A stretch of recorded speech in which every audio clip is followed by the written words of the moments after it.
The relentless Alaskan winter of 1888 bit deep into the bones of any who dared to challenge it.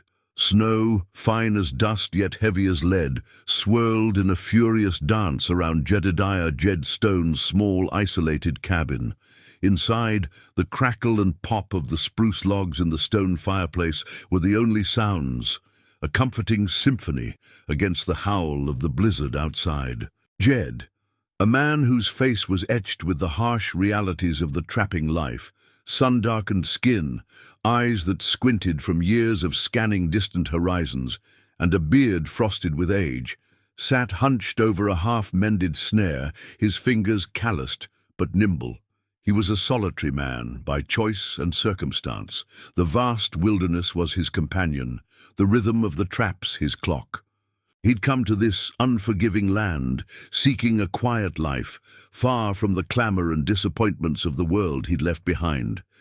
The solitude had become a part of him, as ingrained as the scent of pine and wet fur on his clothes. Suddenly, a faint tapping, barely audible above the storm's roar, pulled him from his thoughts. He frowned, listening intently. It came again, a desperate, hesitant knock. No sane soul would be out in such a tempest. Jed rose slowly, his old rifle, a Winchester Model 1873, already in his hand, its cold steel familiar against his palm. He moved to the sturdy oak door, his boots crunching softly on the packed snow, just inside. He unlatched the heavy bolt, a gust of icy wind immediately biting into the warmth of the cabin, carrying with it a flurry of snow. And then he saw her. A small, frail figure, no older than 10 or 11, huddled on his porch. Her clothes were threadbare, inadequate against the brutal cold, and her face, pale and streaked with dirt, was almost swallowed by a worn, oversized hood. Her eyes, wide and luminous even in the dim light, looked up at him with a mix of fear and desperate hope. "Can we sleep by your fire, sir?" she whispered, her voice barely a breath, shivering violently. Jed's gaze flickered behind her, and he saw a second form, a smaller, utterly still bundle, wrapped in a tattered blanket, lying in the snow beside her. His grip on the rifle tightened, his mind racing through the impossibilities of her presence, the harsh realities of the Alaskan wild, and the faint, unsettling echo of a past he thought he had buried forever. If you're enjoying this journey into the Alaskan wilderness, remember to subscribe to the channel for more gripping tales. Jed's first instinct was to turn them away. The wilderness had taught him self-preservation, and taking on a child, let alone two, was a burden he wasn't prepared for. But the girl's eyes, filled with an ancient weariness beyond her years, pierced through his hardened exterior. He saw not just desperation, but a flicker of resilience that surprised him. He glanced at the still bundle in the snow, a knot tightening in his stomach. "Get in," he grunted, stepping aside. The girl, her name he would soon learn, was Ilara, stumbled forward, dragging the small bundle with her. As she entered the cabin, the warmth hit her like a physical force, and she swayed. Jed quickly closed the door, sealing out the biting cold. The flickering firelight illuminated the cabin's simple interior, a rough-hewn table, a cot, shelves laden with traps and supplies, and animal pelts hanging to dry. Ilara carefully laid the smaller bundle near the fire. Only then did Jed see the tiny pale face of a toddler, frozen and still. A wave of grim understanding washed over him. The little one was gone. Ilara, however, simply stroked the child's hair, a silent tear tracing a path down her cold cheek. There was no theatrical wailing, just a profound, quiet sorrow that spoke volumes of hardship endured. Jed watched her, a gruff compassion stirring within him. He poured hot water into a tin cup, adding dried herbs, and handed it to Ilara. She cupped her hands around it, her fingers trembling, and took a slow, tentative sip. "Thank you," she whispered, her voice gaining a little strength. Jed didn't speak, instead turning to rummage through his supplies. He found a thick wool blanket and offered it to her. "Wrap yourself," he said, his voice rougher than he intended. The silence stretched between them, heavy with unspoken questions and the stark reality of their unexpected meeting in the heart of the wild. The following morning, the blizzard had abated, leaving behind a pristine, untouched world of white. But inside Jed's cabin, the air was still heavy with the unspoken.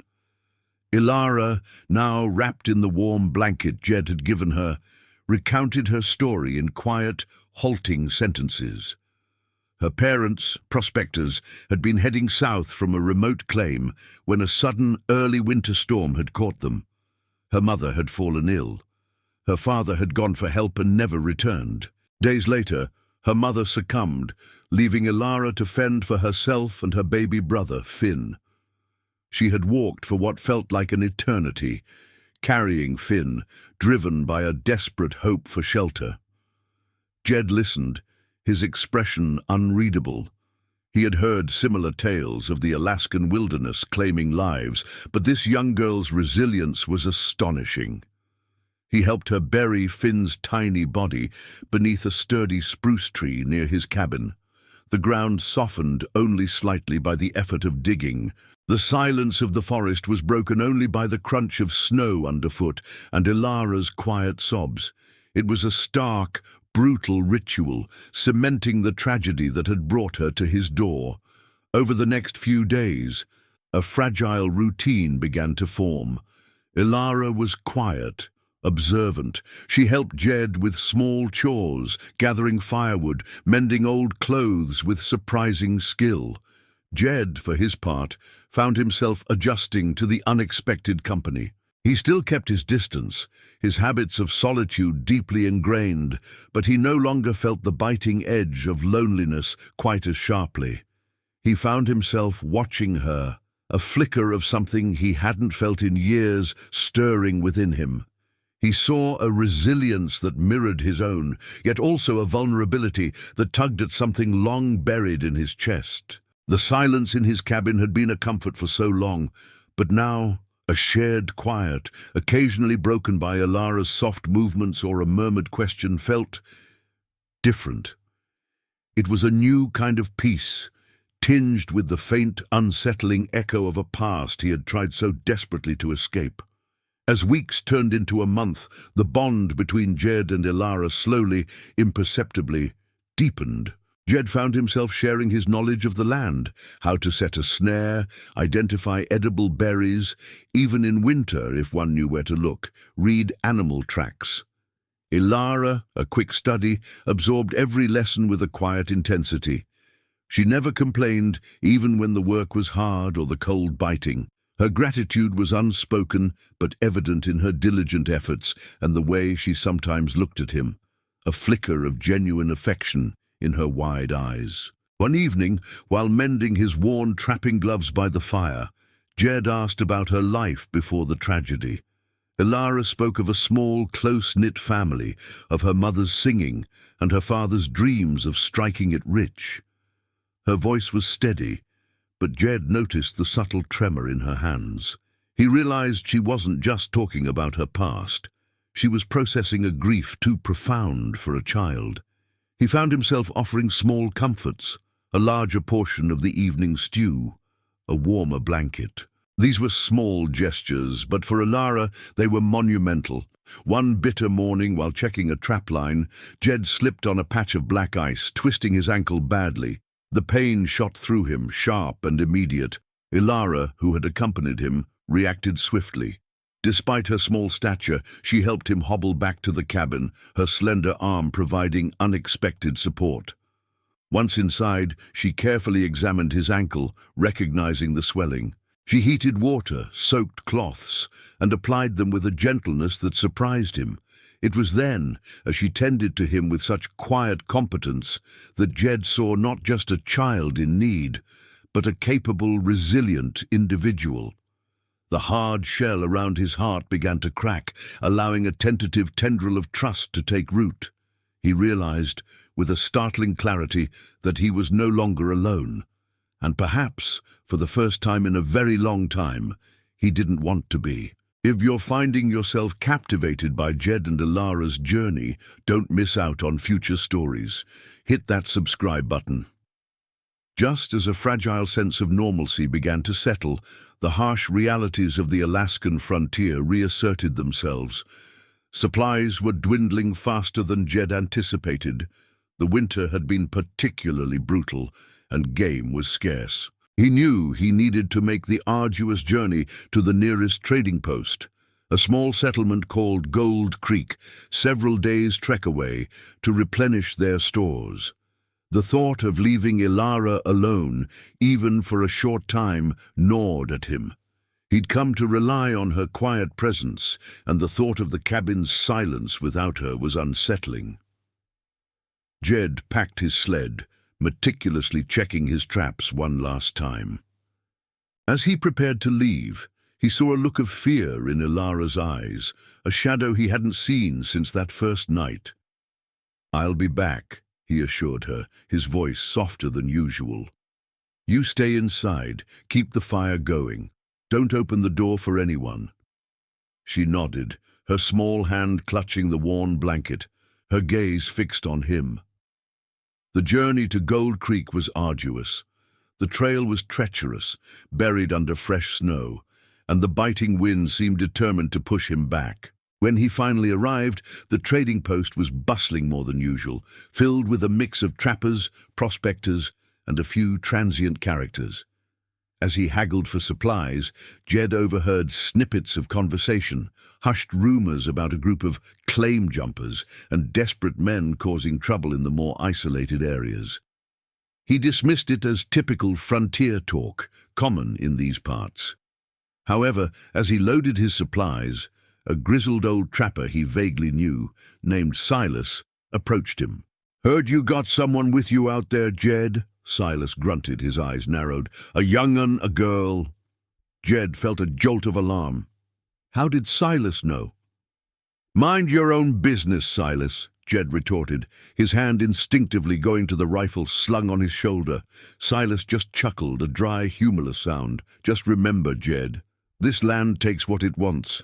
And some men, they're worse than any blizzard." The words, coupled with a chilling glint in Silas's eyes, sent a shiver down Jed's spine that had nothing to do with the cold. He hastened his departure, an uneasy feeling settling deep in his gut. Jed pushed his team of dogs harder than usual on the return journey, the unnerving conversation with Silas echoing in his mind. He couldn't shake the feeling that Ilara was in danger. Every snap of a twig, every rustle in the undergrowth sent his senses on high alert. The Alaskan wilderness, usually a source of comfort, now felt like a vast, hostile expanse. He arrived back at his cabin just as dusk painted the sky in hues of purple and orange. A wave of relief washed over him when he saw smoke curling from the chimney. Ilara was safe. He secured his sled and dogs, then hurried towards the cabin. As he approached, however, a sound stopped him dead in his tracks. Voices. More than one. Not Ilara's. His blood ran cold. He drew his rifle, careful not to make a sound, and crept to a window, peering through a gap in the shutter. Inside, two rough-looking men, strangers, were rummaging through his meager belongings. Ilara was huddled in a corner, her face pale with terror. A small knife from the kitchen clutched tightly in her trembling hand. One of the men, a burly brute with a scarred face, laughed as he tossed a few of Jed's hard-earned furs onto the floor. "Look at this, Hank," he sneered to his companion. "Old Jed's got himself a little squaw, and some decent pelts, too." Jed's heart pounded in his chest. His anger, slow to ignite, now flared into a consuming fire. This wasn't just about his property, it was about Ilara, the child he had unwittingly come to protect. The years of solitude had not dulled his instincts, only sharpened them. He knew he had to act, and swiftly. The cabin was small, and a direct confrontation would be dangerous, especially with Ilara inside. He had to be smart. He took a deep breath, the cold air burning his lungs, and began to formulate a plan, his grip on the rifle steady. Jed moved with the quiet efficiency of a predator. He circled the cabin looking for an advantage. The men inside were careless, their voices loud, confident in their isolation. He noticed the axe, typically buried in a stump near the woodpile, was missing. One of them must have used it to force the lock. He also noted the position of their crude camp, a small fire smoking faintly a short distance from his cabin, indicating they had probably been there for a day or two, staking out his return. He decided against a direct assault. Instead, he would use the environment he knew so intimately. He silently retrieved a handful of his less valuable traps, the ones designed for smaller game, and carefully positioned them around the cabin's perimeter, camouflaging them with fresh snow. He moved like a ghost, his decades of living off the land making him almost invisible against the snowy landscape. He then moved to the cabin's back window, the one furthest from the entrance. He knew the glass was old and brittle. With a swift, controlled movement, he shattered a small pane, creating a sharp, sudden noise. Inside, the men startled, their voices immediately silenced. "What was that?" one of them growled. The scarred man cursed, probably just a squirrel, or old Jed coming home. As they moved towards the broken window, Jed circled back to the front. He waited. When the first man, Hank, cautiously peered out, Jed sprung his first trap. A loud metallic snap echoed, followed by a grunt of pain as the man stumbled back, a trap clamping onto his leg. "Damn it!" Hank roared, collapsing. The scarred man rushed to his aid, momentarily distracted. This was Jed's moment. He burst through the front door, rifle raised. "Get out!" Jed's voice, raw with fury, ripped through the cabin. He leveled his rifle at the scarred man, his eyes burning with an intensity that promised immediate retribution. The suddenness of his appearance and the pain of his partner stunned the intruders.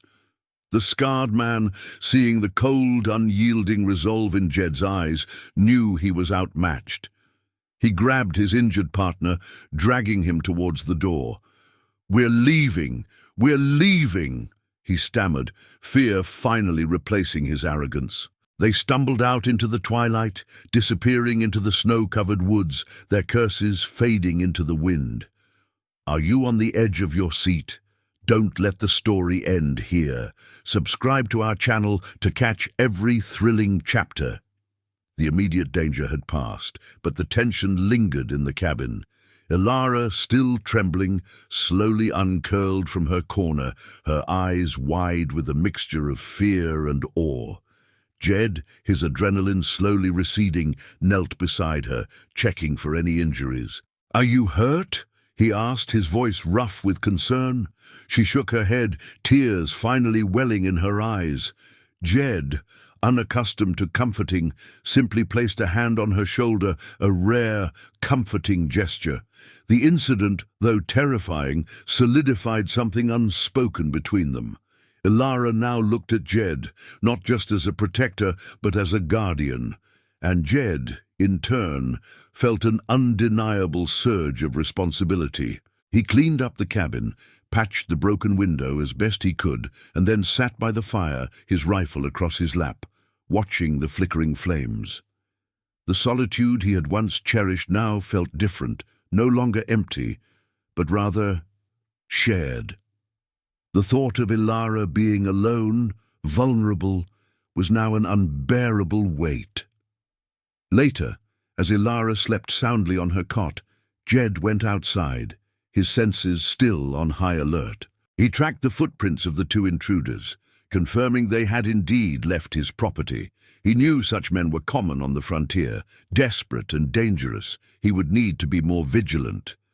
But as he stood under the vast, star-studded Alaskan sky, the cold air biting at his cheeks, he realized something profound. His life, once so meticulously ordered and solitary, had been irrevocably altered. He was no longer just a trapper living out his days in isolation. He was now responsible for another life, a young girl whose very presence had chipped away at the walls he had built around himself. The weight of this responsibility was heavy, but beneath it, he felt a strange, nascent warmth, a sense of purpose he hadn't known in decades. The weeks following the intrusion were a period of subtle transformation. Jed, once a man of few words, found himself engaging Ilara in conversations, listening to her quiet observations about the animals, the changing seasons. He taught her how to handle a small rifle, not for hunting, but for self-defense, emphasizing caution and respect for the weapon. Ilara, in turn, began to fill the cabin with a quiet vibrancy. She hummed while she worked, sometimes even sketching the wildlife she saw outside with charcoal on discarded pieces of bark. Jed found himself watching her, a quiet pride blooming in his chest. She was not just surviving, she was beginning to thrive. The wilderness, once a symbol of her loss, was slowly becoming her home, just as it had become his. Their routines evolved. They would check the trap lines together, Jed teaching her the nuances of tracking and trapping, Ilara pointing out details he might have missed.